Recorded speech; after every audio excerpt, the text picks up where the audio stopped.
Ideja që në Kosovë pacient me kancer shpeshherë edhe gjykimi edhe diskutimi për trajtimin e tyre shpeshherë kufizohet vetëm në aspektin shëndetësor. Do të thotë diskutimi në Kosovë bëhet më shumë për mënyrën se si ata i trajtojnë në spitale, se sa kanë qasje në terapi citostatik, kemioterapi, imunoterapi ose barnat tjera bazike të listës esenciale. Por ajo që ka shpeshherë anashkalohet, qëllimshëm ose jo qëllimshëm, janë aspekti socio-ekonomik edhe aspektet të dimensione tjera që një pacient i sëmurë me kancer kalon gjatë kësaj sfide shumë të madhe. Na jemi fokusu pikërisht të si trajtojnë vendet e punës pacientët me kancer, edhe për me bë këto, hulumtimi është ndarë në dy pjesë. Pjesa e parë e hulumtimit është një analizë krahasuese e bazës ligjore të 17 vendeve të Evropës. Qëllimisht janë zgjedhur 17 vendet e Evropës sepse në Evropë ka praktika të ndryshme, pi praktikave shumë të zhvilluara edhe të mirë temi të institucionalizuara e të strukturuara, deri tek vende që mesatarisht mbrojnë punëtorin gjatë kësaj sfide. Dhe në fund krejt i kemi vendet e Ballkanit të cilat në përgjithësi i kanë sfidat e veta për adaptim në vendin e punës edhe adaptim të kushteve të vendit të punës për pacientët me kancer, por edhe trajtim dinjitoz në aspektin ekonomik. Të gjitha këto shtete së fundi janë krahasuar me Kosovën, e cila fatkeqësisht ka infrastrukturë ligjore shumë të mangët në këtë aspekt, në anën tjetër përkrahja shpeshherë më shumë është pjesë e empatisë dhe mirëkuptimit kolegjal ose të vendeve të punës që ofrojnë vullnetarisht, po fare pa strukturuar dhe e pa institucionalizuar. Do të thotë në Kosovë, ligji baza kryesore që rregullon çështjen e pushimit mjekësor, pra pushimit me pagesë, ku punonjësit gjatë kësaj kohe përfitojnë një pjesë të pagës, është ligji i punës. Ligji i punës parashef vetëm 20 ditë pushim mjekësor, pa bërë ndonjë ndarje të komplikueshmërisë së sëmundjes ose kozgjatjes së trajtimit. Pas ditës së 20, punëtorët, të cilët janë të diagnostikuar me kancer, po jo domosdoshmërisht me kancer, po me sëmundje afatgjata, pra që u akufizon kapacitetin e tyre qoftë fizik, qoftë profesional, për t'i kryer detyrat e punës ose dalin në pushim pa pagesë, e që për ta është barë e madhe financiare, ku e pasur parasysh që një pjesë e tyre edhe janë krye familjar, ose detyrohen të kthehen në punë pa u rikuperuar. Për krahasim, shtetet tjera të cilat e kanë të rregulluar këtë çështje, mund t'i përmendim me radhë shkurt, Holanda, punëtonësit paguan së paku 70% të pagës deri në 104 javë, pra krahasim edhe dallim shumë i madh me Kosovën. Megjithatë, as pas javës së 104 punëtorët nuk mbesin pa mbrojtje. Pas javës së 104 punonësi mund të kalojnë në skema të aftësisë për punë, sipas ligjit për punën e të ardhurat, sipas aftësisë për punë. Mandej Gjermania paguan punëdhënësit 6 javë, ndërsa pas 6 jave pagesa kalon te sigurimi shëndetësor përmes pagesës për sëmundje që zgjat deri në 78 javë, por edhe pastaj ka forma të rikonfirmimit të gjendjes shëndetësore ku ky 78 javësh mund të vazhdojë tutje. Franca, afati fillestar varet nga kontratat kolektive, por Franca e ka një çështje krejt më të moderuar për shkak që i konsideron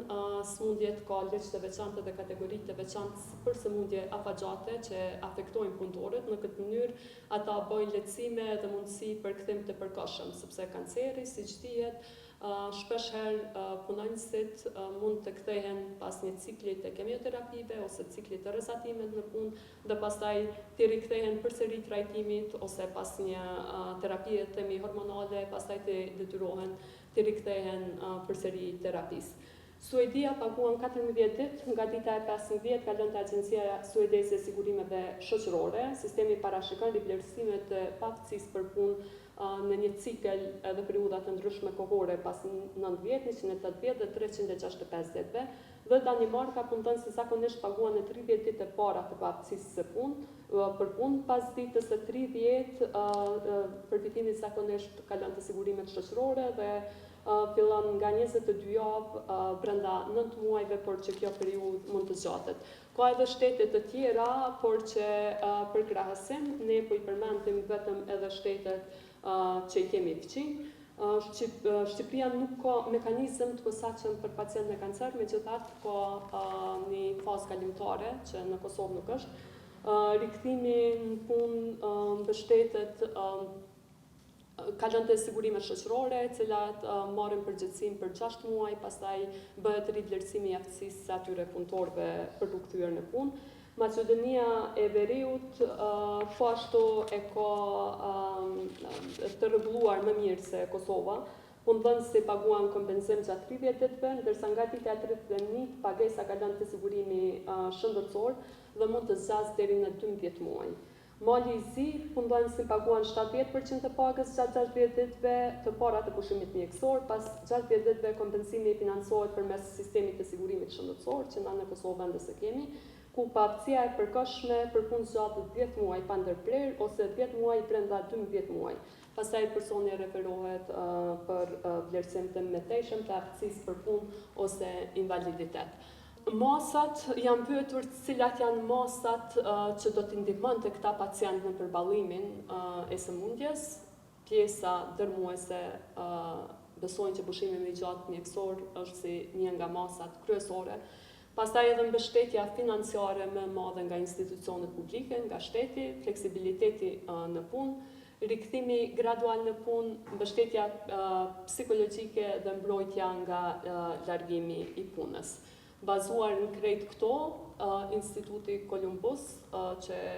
ka disa rekomandime që do I ndjek edhe për te I përfundimit këtij projekti, do thotë rekomandimi kryesor është të bëhet kozgjatja e pushimit mjekësor për pacientët me sëmundje të rënda dhe të krijohen dispozita të veçanta për trajtime afatgjate, të krijohen mekanizma të mbështetjes financiare për pacientët gjatë trajtimit dhe rikuperimit, të forcohet skemat të kompensimit të ardhurave gjatë sëmundjeve afatgjate, të promovohen dhe të rregullohen me ligj format fleksibile të punës për personat në trajtim, përfshirë orarin fleksibil, punën hibride dhe përshtatjen e detyrave, zhvillohen programe dhe udhëzime për rikthim gradual në punë pas trajtimit, të forcohen mekanizmat e mbrojtjes së punëmarrësve me sëmundje të rënda nga largimi I pajtë drejtë, të integrohet mbështetja psikologjike si pjesë standarde e kujdesit standard onkologjik, zhvillohen fushata informuese dhe materiale praktike për të drejtat e pacientëve me sëmundje serioze në vendin e punës, prioritizohen ndryshimet ligjore dhe politikat publike që adresojnë pushimin e zgjatur mjekësor dhe mbështetjen financiare gjatë trajtimit, hartojnë politika për reintegrimin e pacientëve në tregun e punës pas trajtimit, duke kombinuar fleksibilitetin, përshtatjen e detyrave dhe rikthimin gradual. Një gjë që në fund vlen me cek, ka shtetet të cilat I gjeni në raportin e detajuar, pra në analizë, që rikthimin gradual në punë e bëjnë obligative për punëdhënësit, pra nuk është çështje e vullnetit që një person që po e kalon një sfidë shëndetësore të kthehet gradualisht ose me orar të shkurtuar ose me orar që I përshtatet, por ata ndërtojnë dhe mund të gjobiten nëse nuk ndërtojnë politika të cilat do ua mundsonte rikthimin gradual punonjësve të sëmur me kancer. Ajo që është shumë e rëndësishme me teksu është që për dallim na po flasim për shtete me ekonomi të ndryshme, pra 17 shtete që kanë absolutisht asnjëra nuk ngjajnë dhe nuk janë identike edhe në hartimin e politikave as shëndetësore as sociale, por të gjitha shtetet e kanë një hallk të mesme që është hallka përtej kufizimit, përtej aftësisë e kufizuar ose një pension invalidor që mund edhe në Kosovë nëse dikush e lën punën edhe bëhet përfituesi skemave sociale. Në vende tjera ka një fazë tranzicioni deri kur të ngrihet në atë pikë. Kosova është vendi I vetëm që prej 20 vitesh ose rikthehet në punë ose kalon në bëhet pjesë e skemave pensionale sociale që janë jashtëzakonisht të ulta edhe pastaj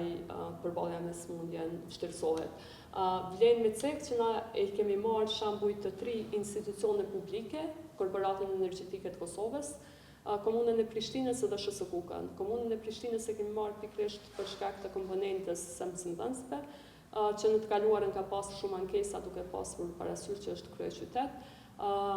Kekun për shkak të numrit të madh të punonjësve, por edhe për shkak që puna e tyre është shumë specifike dhe ndonjëherë nga vetë sindikata është ngrit dilema nëse një pjesë e madhe e pacientëve me kancer që diagnostikohen në këtë korporat, në fakt smundja e tyre është profesionale për shkak të mbrojtjes shumë të vogël ose shumë të mangët nga materialet që punojnë edhe të rrezikshme, dhe SHS-Kuka si një gjigant publik në kuptimin e numrave. Ajo që kemi gjetë përveç Kekut, që megjithatë ka bërë disa praktika, siç është ata prej vitit 2013 kanë sigurim shëndetësor dhe deri diku 40% të barrës u ambulan sigurimi shëndetësor dhe kanë një kod të punës i cili parasheh një lloj përfitimi në vlerën 30.000 euro për pacient me gjitha smundje, nëse ajo smundje nuk trajtohet në Kosovë dhe nëse fondi për trajtim jashtë vendit, që është në kuadër të fondit të sigurimeve shëndetësore në Kosovë, nuk e mbulon mbi 30.000, pra ka kostime të lartë. Ministria e Arsimit e ka nxjerrë një vendim ku bën lehtësira për punëdhënës, për mësimdhënës, duke mos u ndalur pagesat, por nga komuna e Prishtinës kanë thënë që ka nuk hapen numra për punonjës të ri, andaj ky proces i detyron që nxënësit e humbin shumë orë mësimi, ndërsa në SHS-Kukë, që ka qenë çuditërisht, ndonë se nuk ka ndonjë politikë të veçantë, ka pasur disa respondentë që janë përgjigjur që janë detyruar të futen në pushim pa pagesë, për shkak që institucioni nuk e ka, përkundër që ai është institucion shëndetësor dhe e di gjendjen edhe sa e vështirë është rikuperimi,